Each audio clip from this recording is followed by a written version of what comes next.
Hello everyone, welcome to my daily blog. তো তোমরা সবাই কেমন আছো? আমি কোয়েল। তো এটা ছিল জামাই ষষ্ঠীর ব্লগ। অনেকটাই লেটে ছাড়ছি আমি ভিডিওটা, তো তোমরা কিছু মনে করো না।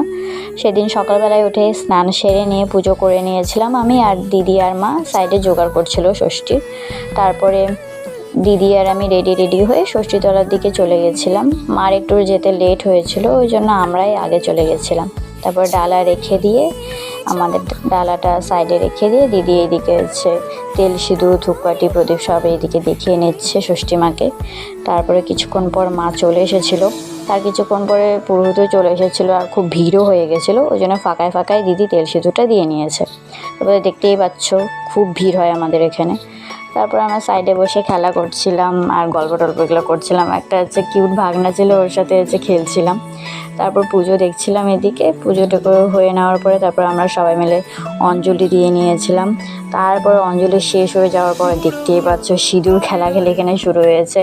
সিঁদুরে পুরো একদম লেপে গেছে, পুরো কি বলবো। আর যাকে পারছে তাকে সিঁদুর লাগিয়ে দিচ্ছে। তারপর সিঁদুর টিঁদুর খেলে নেওয়ার পরে তারপর কিছুক্ষণ পরে বাড়ি চলে এসেছিলাম।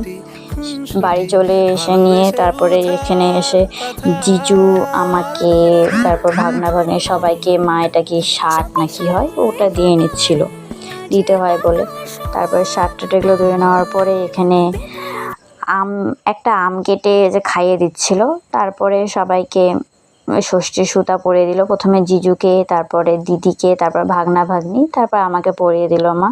তারপর ষষ্ঠীর সুতা পরে টরে নিয়ে এখানে আমাদেরকে খেতে দিয়ে নিয়েছিল প্রসাদ খেয়ে টেয়ে নেওয়ার পরে বসেছিলাম। বসে নেওয়ার পরে কিছুক্ষণ পরে আইসক্রিম এসেছিলো, জিজুকে বললাম যে আইসক্রিম খাওয়া। তারপর সবাই মিলে আইসক্রিম খেলাম। তারপরে দুপুরে এখানে খাওয়া সেরে নিয়েছি। দুপুর বলতে বিকেল 4টার দিকে